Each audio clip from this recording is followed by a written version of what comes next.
Hello viewers, आप सभी का स्वागत है करंट अफेयर्स की इस सीरीज में। आज हम और नए मुद्दे देखेंगे जो इस साल करंट अफेयर्स में रहे। पहला है पोषण संवेदनशील खाद्य प्रणालियों का विकास। दूसरा है शहरी गरीबी एवं सहयोग पहल। तीसरा टॉपिक है किशोरों में मोटापे से निपटना। चौथा वैश्विक शिक्षा निगरानी रिपोर्ट 2024, मिजोरम पूर्ण कार्यात्मक साक्षरता प्राप्त करने वाला राज्य। और छठा स्कूल में शुगर बोर्ड। शुरुआत करते हैं पोषण संवेदनशील खाद्य प्रणालियों का विकास से। पोषण संवेदनशील खाद्य प्रणाली क्या होती है? ऐसी खाद्य प्रणाली जिसमें केवल मात्रा के आधार पर नहीं, उसकी गुणवत्ता पर फोकस किया जाता है, जिसमें उसमें पोषण संबंधी सामग्री हो, माइक्रोन्यूट्रिएंट्स, माइक्रो सूक्ष्म पोषक तत्व आदि शामिल हो। तो ये सरसा में इसलिए है क्योंकि भारत एक साथ कुपोषण, अल्प पोषण, मोटापे, कुपोषण भी झेल रहा है, अल्प पोषण भी झेल रहा है और मोटापा भी झेल रहा है। ये तिहरी चुनौती झेल रहा है। कुपोषण यानी पर्याप्त पोषण का न होना खाद्यान्न में, और दूसरा है अल्प पोषण यानी पोषण कम मिलना, और मोटापा यानी पोषण बहुत ज़्यादा। तो ये तिहरी समस्या झेल रहा है। प्रमुख तथ्य ये है कि ग्लोबल हंगर इंडेक्स 2024, उसमें भारत का स्कोर रहा 28.7, और ये गंभीर भूख की श्रेणी में था। भारत में गंभीर भूख की स्थिति है। और जो इसके लिए कौन सा संकेतक यूज करता है जीएसआई ग्लोबल हंगर इंडेक्स? एक अल्प पोषण, बच्चों में दुबलापन और बच्चों में टिकनापन, 5 वर्ष से कम आयु में मृत्यु दर, ये 4 संकेतक यूज करता है। और अब बात करते थे भारत के ही डेटा की। अगर हम विश्व के डेटा को झूठा ठहराएं तो भारत के ही डेटा को देख लेते हैं। National family health health survey, जो 5वां इसकी सीरीज थी, वो 2019 से 21 में प्रस्तुत की गई थी। उसमें दिखाया गया था कि ठिगनापन भारत में 35.5% है, दुबलापन 19.3% है, और अल्प वजन की समस्या है भारत में 32.1%। महिलाओं में एनीमिया यानी खून की कमी 57%, और बच्चों में एनीमिया है 67%। तो ये एक बहुत डेंजर सिचुएशन है, जिसलिए भारत को जीएसआई में गंभीर श्रेणी में रखा गया है। ये पोषण संवेदनशील खाद्य प्रणाली का परिभाषा दी गई है, जिसमें स्वास्थ्य, पोषण और पोषक तत्वों की गुणवत्ता पर केंद्रित हो। इसमें शामिल क्या है, किन किन क्षेत्रों में ध्यान देने की जरूरत है? कृषि में, मतलब कृषि उत्पादन में अगर हम उन पर ध्यान दें कि ऐसा सामग्री का उत्पादन करें जिसमें पोषक तत्व हो। जैसे ये शुगर, जो चावल होते हैं, राइस, वो विटामिन ए से युक्त चावल जो किए जाते हैं। वैसे ही स्वास्थ्य पर फोकस हो, स्वच्छता पर ध्यान दिया जाए, और शिक्षा स्तर जागरूकता हो, सामाजिक सुरक्षा, इनके माध्यम से हम इस चुनौती से निपट सकते हैं। और भारत की प्रमुख कौन कौन सी योजनाएं अब तक आ गई हैं? तो एक तो पोषण अभियान आ गई है इससे रिलेटेड, इसको दूर करने के लिए। दूसरी है ICDS, integrated child development scheme, एकीकृत बाल विकास योजना। एक है पीएम पोषण योजना, और राष्ट्रीय पोषण रणनीति 2017। अब प्रीलिम्स के लिए याद रखना है कि ग्लोबल हंगर इंडेक्स कौन जारी करता है? इसको करता है कंसर्न वर्ल्ड वाइड। और भारत में समस्या कुपोषण, मोटापा और अल्प पोषण, डबल नहीं ट्रिपल बर्डन है। अब अगला टॉपिक देखते हैं शहरी गरीबी एवं सहयोग पहल। शहरी क्षेत्रों में प्रवासी श्रमिकों एवं अनौपचारिक क्षेत्रों की बढ़ती समस्याएं हैं।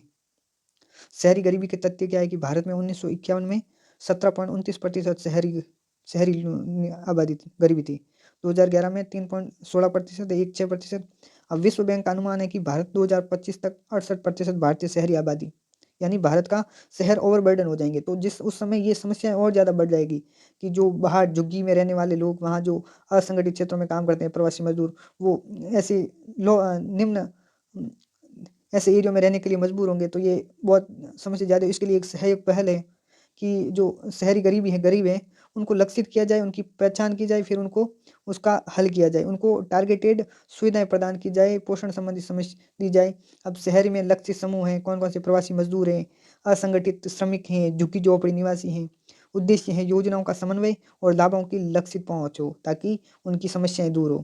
प्रीलिम्स ट्रैप है सहयोग शहरी गरीब ग्रामीण गरीबी से अलग। किशोरों में मोटापे से निपटना चर्चा में क्यों है? क्योंकि भारत में किशोरों में मोटापा तेजी से बढ़ता स्वास्थ्य खतरा है। उसके क्या क्या कारण है? अल्ट्रा प्रोसेस्ड भोजन। अपन जब बाहर के खाना खाते हैं तो वो ऐसे खाना खाते हैं जिसमें कहीं बाहर वो प्रोसेस्ड किए हुए होते हैं। वो बहुत उस ऐसे तेल यूज किए जाते हैं जो बहुत बार पका चुके होते हैं, तो वो खाना बहुत ज़्यादा हानिकारक है।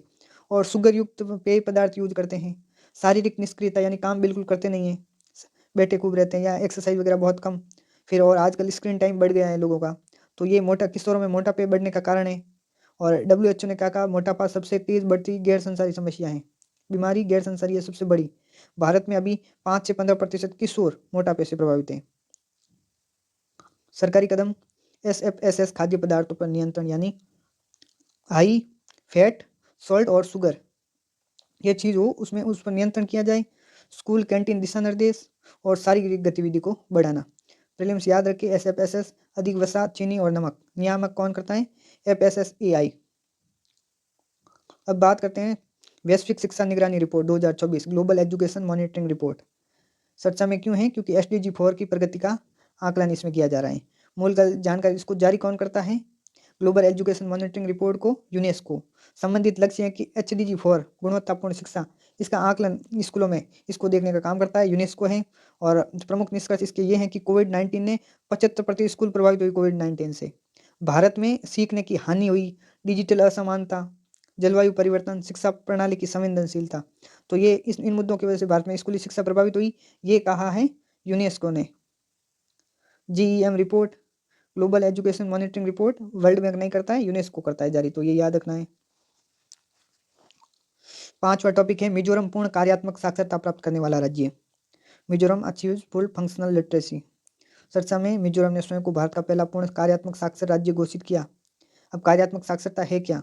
केवल पढ़ लिख लेना नहीं, बल्कि व्यक्ति में ये क्षमताएं हो तो कार्यात्मक साक्षरता कहते हैं। पढ़ने की क्षमता, लिखने की क्षमता, गणना, जोड़ घटाव, डिजिटल साक्षरता दैनिक जीवन में उपयोग किया जाता है। अब एक ये है कार्यात्मक साक्षरता। और दूसरा होता है कि साक्षरता जिसे रजिस्ट्रार जनरल ऑफ इंडिया जिसका डेटा देखता है, तो उसमें क्या है कि 7 वर्ष से अधिक का व्यक्ति जो केवल पढ़ लिख सकता है कोई भी भाषा को, तो वो होती है साक्षरता। और ये है फंक्शनल लिटरेसी कार्यात्मक साक्षरता। इसमें केवल पढ़ना लिखना नहीं, उसमें रोजमर्रा के काम करना, डिजिटल साक्षरता, गणना, ये सब कुछ करना। तो इसमें मिजोरम ने पूर्ण साक्षरता कार्यात्मक साक्षरता हासिल की है। अब क्या है कि सर्वे कौन कौन से किया गया था कि PLFS उस 2023-24 के अनुसार मिजोरम की साक्षरता दर 98.20% थी। और शिक्षा मंत्रालय के अनुसार भी 95% से अधिक कार्यात्मक साक्षरता पूर्ण कार्यात्मक साक्षरता है मिजोरम की। कौन से कार्यक्रम के तहत ये इस प्रकार का उन्नति हुई है? उल्लास कार्यक्रम, नव भारत साक्षरता कार्यक्रम, अवधि 2022 से 23 से 2026-27 तक था टारगेट। और लक्ष्य समूह 15 वर्ष से अधिक आयु के व्यक्ति। उद्देश्य बुनियादी शिक्षा, जीवन कौशल, डिजिटल एवं वित्तीय साक्षरता देना। तो उल्लास कार्यक्रम याद रखना। पूर्ण साक्षरता और साक्षरता की परिभाषा में क्या अंतर है? अब अगला टॉपिक है स्कूल्स में शुगर बोर्ड। CBSE ने 24,000 से ज़्यादा स्कूलों को स्कूल परिसर में शुगर बोर्ड लगाने के निर्देश दिए। ये भी मुद्दा हेल्थ से रिलेटेड है और खासकर किशोरों में स्कूलों में लगाया गया ऐसा सूचना बोर्ड जो बताता है कि किसी खाद्य पदार्थ में कितनी चीनी है, अधिक चीनी के स्वास्थ्य के क्या दुष्परिणाम है। और अगर ये चीनी युक्त कौन कौन से जो अपन बाहर यूज कर रहे हैं पे जो नॉर्मल डे में यूज कर रहे हैं उनमें कितनी मात्रा है शुगर की, और उनका अगर वो यूज नहीं करे तो उनके क्या विकल्प हैं, ये सब कुछ शुगर बोर्ड में दे रखा होता है।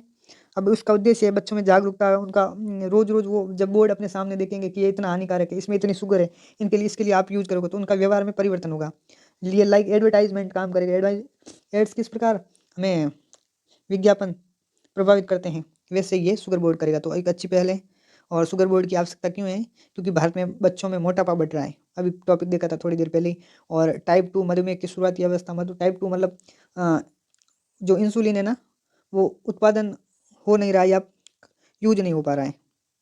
कुछ प्रॉब्लम नहीं है, पर शारीरिक असक्षमता के कारण एक्सरसाइज वगैरह न करने से ये वैसा होता है। मुख्य कारण है कि शक्कर युक्त पेय, शुगर युक्त और पैकेज्ड फूड, अल्ट्रा प्रोसेस्ड खाद्य पदार्थ।